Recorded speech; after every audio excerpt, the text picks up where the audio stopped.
Hello, and welcome to the FinBiz 2030 Building Resilience podcast series. This episode features highlights from the Getting Your Mind Right webinar, hosted by Jolien Laird-Horsfall and Emma Bell.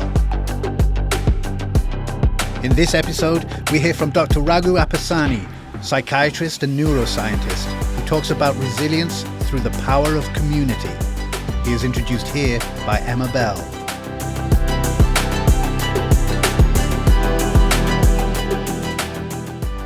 One World Ambassador Dr Raghu Appasani is a psychiatrist, a neuroscientist, a mental health advocate and a social entrepreneur. He is the founder and CEO of the Minds Foundation, using a grassroots approach to eliminate stigma and provide educational, medical and moral support for patients with mental illness in rural India. Hi everyone, sorry I couldn't be there in person live today to engage, but thank you so much for inviting me to One Young World and Charter Accounts Worldwide. Hopefully we can all meet in person soon enough, but I hope that you're all staying safe and healthy and caring for one another.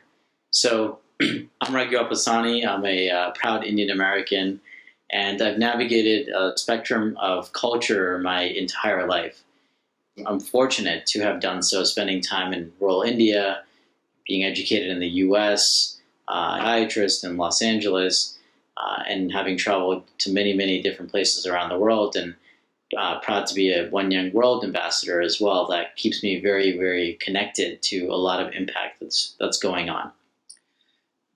So just to give you a little bit of background, I entered the scientific research world at pretty young age, over 12 or 13, and I was researching a lot of the pathways of memory and addiction and depression and brain development.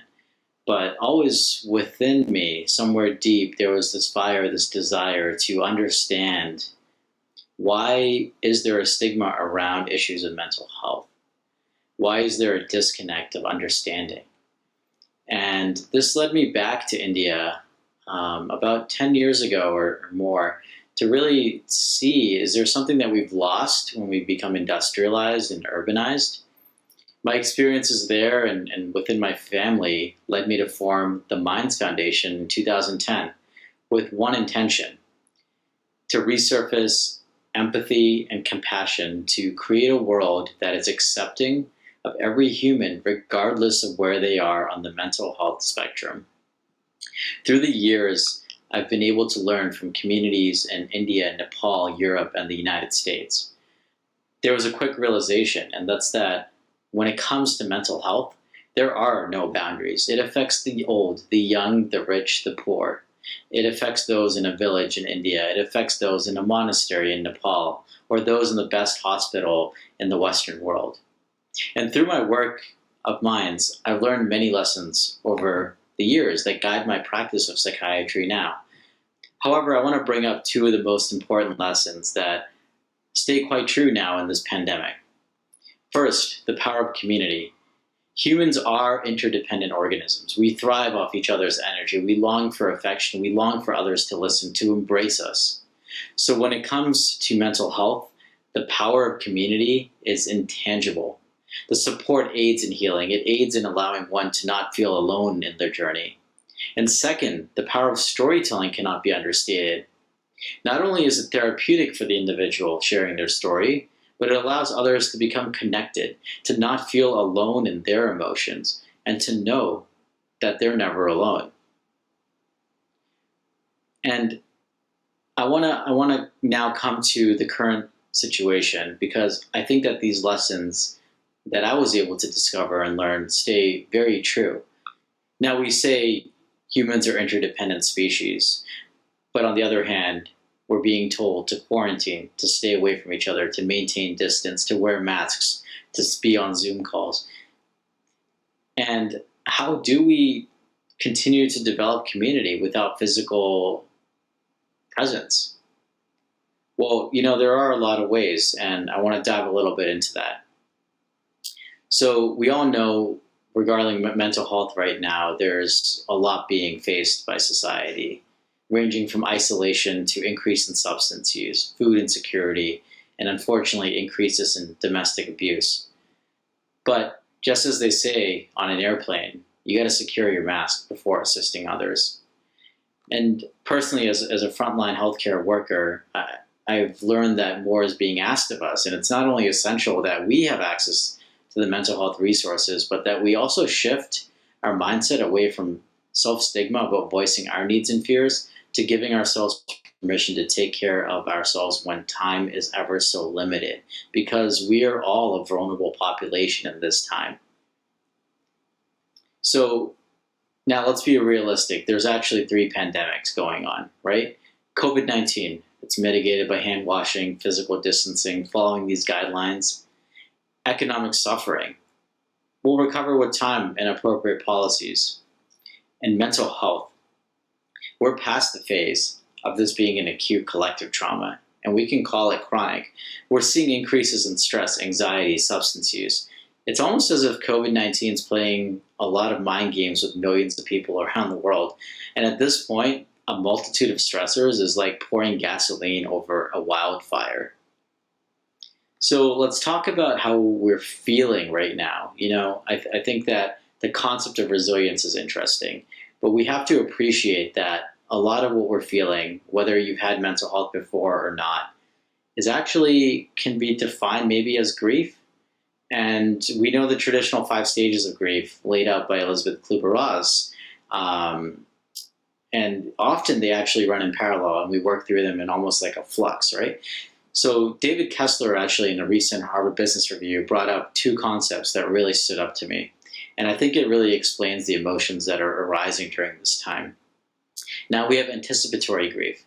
And that's that feeling we get about what does the future hold when we're uncertain. It is the mind going to the future and imagining the worst.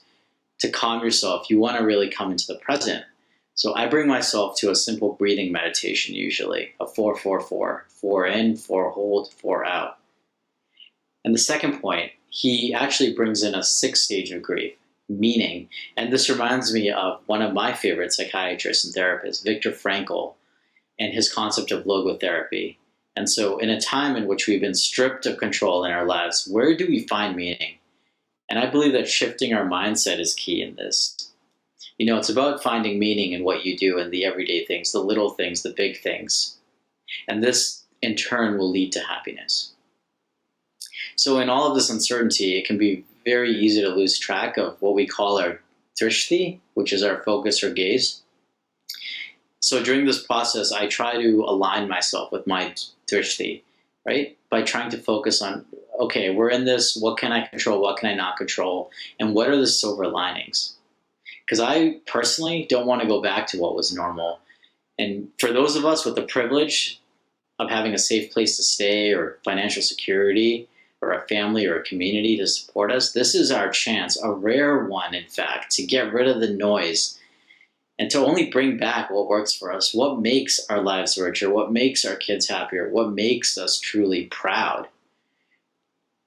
And another concept that helps me align with this is the Hoffman process. And I bring myself to this quadrant, and it focuses on the physical, the intellectual, the emotional, and the spiritual. So we focus on the physical, exercise, diet. We focus on the intellectual, demonstrated by our commitment to career and education. And probably for many of us, our mounting student debt. But we often forget the emotional and the spiritual, broadly defined. So again, I encourage you to bring yourself back to this simple breathing exercise. Check in with your mind, check in with your body, and ask yourself, what am I feeling at the moment, and what are my needs? Through this practice, imagine the new normal you want. Remember, we are just tenants leasing plot on this world. Now that we've been sent to our rooms, let's reassess how we want to interact with ourselves, our bodies, our minds, each other, and our environment. We can bring ourselves to this visualization of the new normal through finding solitude.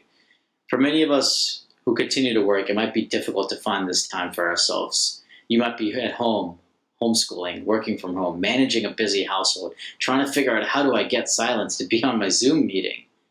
So perhaps these phrases on the left where we look at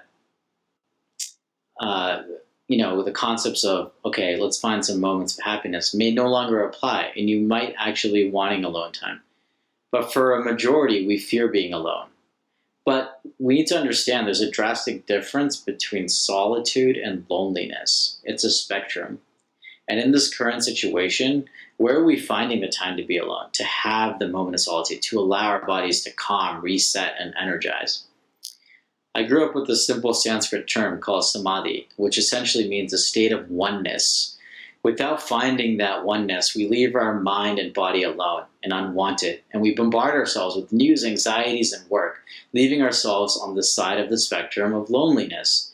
Now, finding solitude is difficult, but I feel it is now more important than ever. We are in a very uncertain time. We have lost control of quite a bit in our lives, but there is a lot that we can control. Our mental hygiene is just as important as our families, friends, and colleagues. To reach that zone of solitude and samadhi, I encourage you all to give yourselves a few minutes each day to free yourself from the inputs and reset your dishti. By doing so, we can crack the hard problems we face, realign our values, and walk into a new normal in which we have empathy and compassion for one another, and one that we want for ourselves. So, some simple actions. Prioritize compassion. Just thank a colleague. Write one thing down that you're grateful for that day. Mindfulness, broadly defined. Be a child, though, because essentially they're the ones practicing the art of mindfulness so perfectly that they lose themselves in the present moment constantly with a consistent sense of wonder. So take yourself back to that play mode. And connection, we're fortunate to continue to see each other through virtual platforms, but sometimes it's important to check in with one another on an individual basis. Sleep. Sleep, sleep, sleep. So important, so hard. We know it's essential. What can you do? Get those screens out of the room. Read a book, take a warm shower, get some oils and essences, some candles. Really try to detach yourself, stick to a routine. And self-inquiry. We sometimes feel that we can be working in a cog of a system. We feel that we lose control. Now we have a layer of a pandemic struggling to go uphill on a daily basis. Now, self-inquiry can help you train yourself to operate at that 30,000 foot level and regain skills of patience, connection, clarity, to allow yourself to be present and build resiliency. And so, some of you have asked some questions about resilience and integration of meditation. So what I would say is that resilience is a broad term, and I want to simply put it this way. With everything going on currently around the world, with racial inequality, with the COVID pandemic, with inequalities in healthcare, the simple answer, and I don't like to get political, is we have to reimagine education. We have to start to equip the future, our youth, with the tools they need to face emotional turmoil, emotional obstacles, and other obstacles that they'll face in their life. Because if we educate them at a young age with that toolkit in their back pocket of, hey, I'm facing this obstacle, what do I do? We prevent anger, we prevent violence.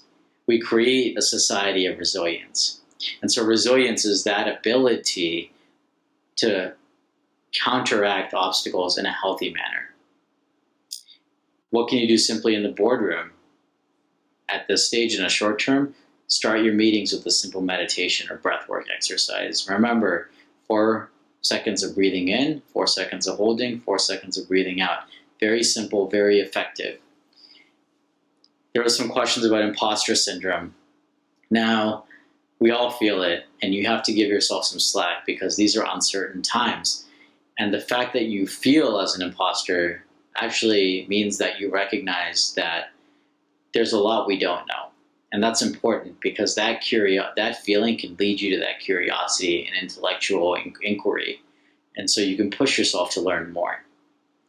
And, be very strict with your schedule. Try to set time. Try to set time aside. Work with those in your household because it's important to have that time of solitude for yourself. And that's where you will grow.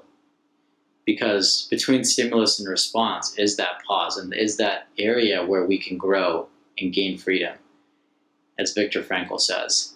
So thank you for having me. I'm sorry I couldn't be there live again. Please reach out to me, and there's a lot we can talk about. But just hang in there. There's a lot we can learn, and we are all connected. We are all interdependent. We have a unified consciousness. So whatever you do, we feel as a society, and we contribute to it together. So thank you so much, and I hope to connect with you all very soon. To hear more podcasts or to find out more about FinBiz 2030, go to finbiz2030.com. Join the conversation using hashtag FinBiz2030. FinBiz 2030 is a joint initiative between One Young World and Chartered Accountants Worldwide. This podcast is produced by Big Top Multimedia. The original webinar series was produced by Be There Productions and Big Top Multimedia. Special thanks to Pexels.com.